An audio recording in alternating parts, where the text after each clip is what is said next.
Hello everyone, আসসালামু আলাইকুম। Welcome to Farhana's kitchen. আজকে আপনাদের সাথে শেয়ার করব ভেজিটেবল পাকোড়া। এই শীতের সিজনে সব ধরনের সবজি পাওয়া যায়। জাস্ট কয়েকটা সবজি মিলিয়ে এই মজাদার পাকোড়াটা বানিয়ে নিতে পারবেন। চলুন কথা না বাড়িয়ে মূল রেসিপিতে চলে যাই। আমি প্রথমে একটা ম্যাক্সিম বলে 1 কাপের মতো বাঁধাকপি কুচি নিয়ে নিচ্ছি। এই বাঁধাকপিগুলো কুচি করার পর আমি 5 মিনিটের মতো অল্প করে লবণ মেখে রেখেছিলাম যাতে একটু নরম হয়ে যায়।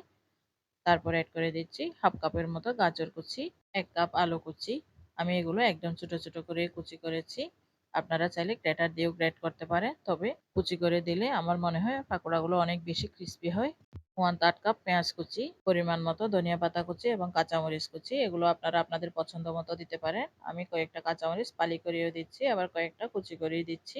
1 টেবিল চামচ আদা বাটা, 1 টেবিল চামচ রসুন বাটা, একটা ডিম, 1 চা চামচ চিলি ফ্লেক্স, 1 চা চামচ ভাজা জিরার গুঁড়া, 1 চা চামচ লাল মরিচের গুঁড়া, স্বাদ মতো লবণ, হাফ চা চামচ হলুদ গুঁড়া, হাফ চা চামচ ম্যাজিক মশলা, চালের গুঁড়া দিয়ে দিচ্ছি এই বড় চামচ দিয়ে 1 চামচ, বেসনও 1 চামচ। আপনারা বাইন্ডিং এর জন্য যতটুকু দরকার ততটুকুই দিবেন।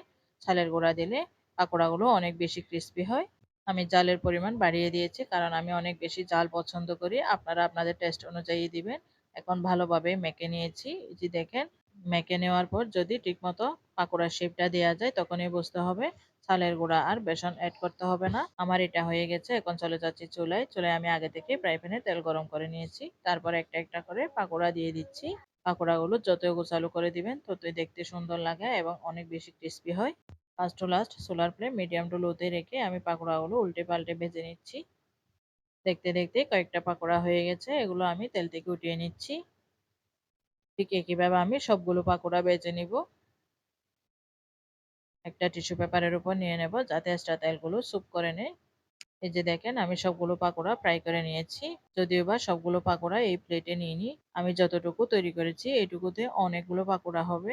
এই যে দেখেন এই পাকোড়াগুলো কতটা ক্রিস্পি হয়েছে। বিকেলে ঘরে থাকা উপকরণ দিয়ে সরজল দিয়ে এই মজাদার পাকোড়াগুলো আপনারাও বানিয়ে নিতে পারেন। এতক্ষণ সাথে থাকার জন্য সবাইকে ধন্যবাদ। আবারও চলে আসবো আপনাদের পছন্দের নতুন কোনো রেসিপি নিয়ে। আল্লাহ হাফেজ।